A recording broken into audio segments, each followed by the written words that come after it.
Hello વિદ્યાર્થી મિત્રો, આજનો આપણો વિષય છે સામાજિક વિજ્ઞાન, પાઠ 15 સરકાર. સૌથી પહેલાં વાત કરીએ તો સરકાર એટલે શું? આપણે વારંવાર અનેક જગ્યાએ આ શબ્દ સાંભળતા હોઈએ છીએ. તેના વિશે કેટલીક બાબતો જોઈએ. આપણો દેશ ભારત દુનિયામાં સૌથી મોટી લોકશાહી ધરાવતો દેશ છે. આપણા ઘરની વાત કરીએ તો ઘરનો વહીવટ અને સંચાલન વડીલો કરે છે, જેમ કે આપણા દાદા, આપણા પપ્પા, એ લોકો આપણા ઘરનું સંચાલન કરતા હોય છે. જ્યારે તેવી જ રીતે દેશનો વહીવટ કરવાનું કામ સરકાર કરે છે, એટલે કે દેશનું સંચાલન સરકાર કરે છે. દેશના સંચાલન માટે કે નિર્ણયો લેવા સરકારની જરૂર પડે છે. વિકાસ માટે સરકાર આયોજનપૂર્વક કાર્ય કરે છે. બીજું કે બંધારણને કેન્દ્રમાં રાખી કાયદા બનાવવા, કાયદાની અંદર સુધારો કરવો, કાયદાનો અમલ કરાવવો, આવા પ્રકારના જુદા જુદા કામ સરકાર દ્વારા કરવામાં આવે છે. અને આ સરકારને મતદાન દ્વારા આપણે જ એટલે કે ભારતના નાગરિકો જ ચૂંટીએ છીએ.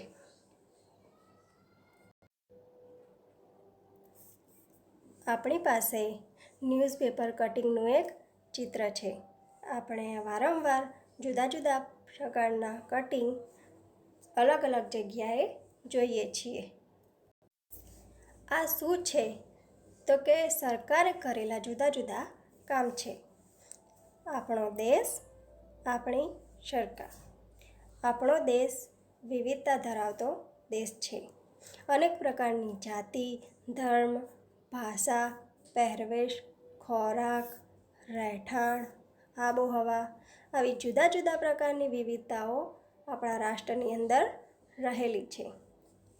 દુનિયામાં સૌથી મોટી લોકશાહી અને વિશ્વમાં સૌથી મતદારો ધરાવતો દેશ ભારત છે. દેશની વિશાળતા અને ભિન્નતાને કારણે એક જ સ્થળેથી વહીવટ કે સંચાલનમાં મુશ્કેલી પડે છે.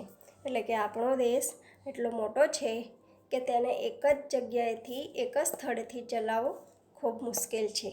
તેટલા માટે આપણી સરકાર અલગ અલગ જગ્યાએથી કામ કરે છે. જેમ કે સ્થાનિક સરકાર ગામ કે શહેરનો કાર્યભાર સંભાળે છે. રાજ્ય સરકાર સમગ્ર રાજ્યમાં કારભાર સંભાળે છે. રાષ્ટ્રીય સરકાર સમગ્ર દેશમાં કારભાર સંભાળે છે. હવે આવે છે સરકારના પ્રકાર.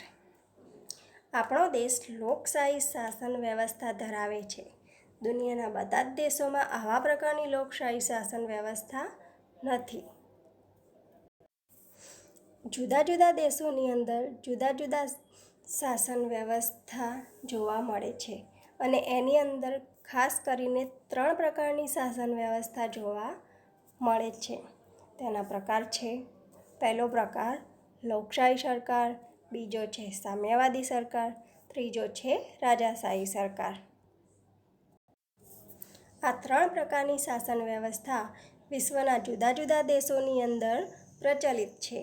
તેની અંદર વાત કરીએ તો સૌથી પહેલી જે છે શાસન વ્યવસ્થા છે તે છે લોકશાહી સરકાર, જે ભારતની અંદર પ્રચલિત છે. આ પ્રકારનું શાસન એની અંદર લોકો મતદાન દ્વારા પોતાના પ્રતિનિધિને ચૂંટે છે. એટલે કે ચૂંટણી દ્વારા તેના પ્રતિનિધિને ચૂંટવામાં આવે છે.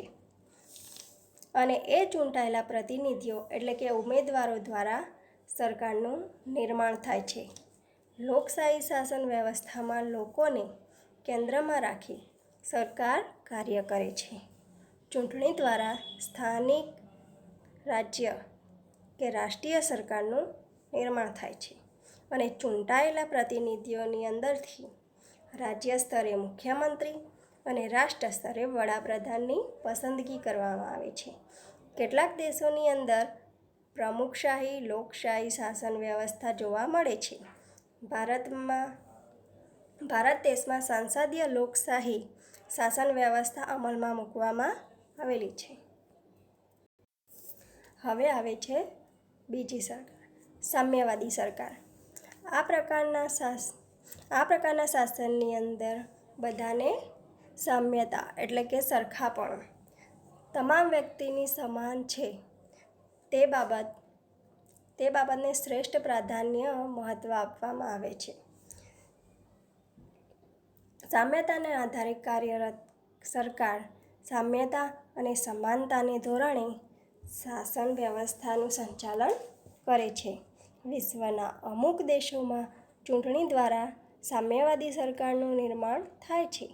કેટલાક શાસકો સામ્યવાદી વિચારધારાને આધારે સરકારનું નિર્માણ કરી અને લાંબા ગાળે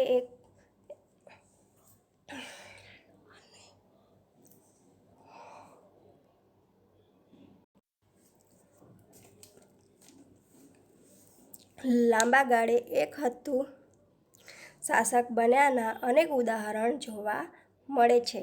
શ્રમિકો, મજૂરો કે શોષિત લોકોને આર્થિક, બૌદ્ધિક કે વૈચારિક રીતે સમાનતા કે સામ્યતાના આધારે જોડીને સરકારનું સંચાલન કે શાસન ચલાવાય છે. વ્યક્તિગત કે બળજબરીથી શાસન ચલાવનાર કેટલાક શાસકો આજે સામ્યવાદી દૂર જઈ રાજાશાહી કે વ્યક્તિ કેન્દ્રિત શાસન કરે છે. વિશ્વમાં સામ્યવાદી વિચારધારાને ડાબેરી વિચારધારા તરીકે પણ ઓળખવામાં આવે છે. હવે ત્રીજું છે રાજાશાહી સરકાર. આ પ્રકારના શાસનની અંદર શાસક તરીકે કોઈ એક વ્યક્તિ શાસન કરે છે. તેની અંદર જે રાજાનું પદ છે, શાસકનું પદ છે, એ વારસાની અંદર પ્રાપ્ત થાય છે. એટલે કે વંશ પરંપરાગત રીતે કોઈ એક કુટુંબના વ્યક્તિઓ જ કરતા હોય છે. ત્યારબાદ વાત કરીએ તો આ શાસનની અંદર ક્યારેય લોકોને શાસક ચૂંટવાનો અધિકાર પ્રાપ્ત થતો નથી. એટલે ક્યારેય પણ અહીંયા ચૂંટણી થતી નથી. માત્ર રાજા, ત્યારબાદ તેનો દીકરો રાજા બને, ત્યારબાદ તેનો પુત્ર રાજા બને, તેમ વંશ પરંપરાગત રાજાનું પદ હોય છે. દુનિયાના કેટલાક દેશોની અંદર આજે પણ રાજાશાહી રાજ જોવા મળે છે. આ પ્રકારનું જો શાસન છે તે વ્યક્તિ કેન્દ્રિત શાસન છે. એટલે ચોક્કસ વ્યક્તિના હાથની અંદર સમગ્ર રાષ્ટ્રનું સંચાલન હોય છે અને અહીંયા એક જ વ્યક્તિ દ્વારા લેવામાં આવતો નિર્ણય આખરી નિર્ણય માનવામાં આવે છે. હવે આવે છે લોકશાહીના મૂલ્યો. લોકશાહીના મૂલ્યોની વાત કરીએ તો સ્થાનિક કક્ષાએ, રાજ્ય કક્ષાએ અને રાષ્ટ્રીય કક્ષાએ આમ 3 કક્ષાએ શાસન છે એ પ્રચલિત છે. લોકોના જીવન ધોરણને ઊંચું લાવવા અને એમની સુખાકારી માટે લોકશાહી શાસન વ્યવસ્થા કાર્ય કરે છે.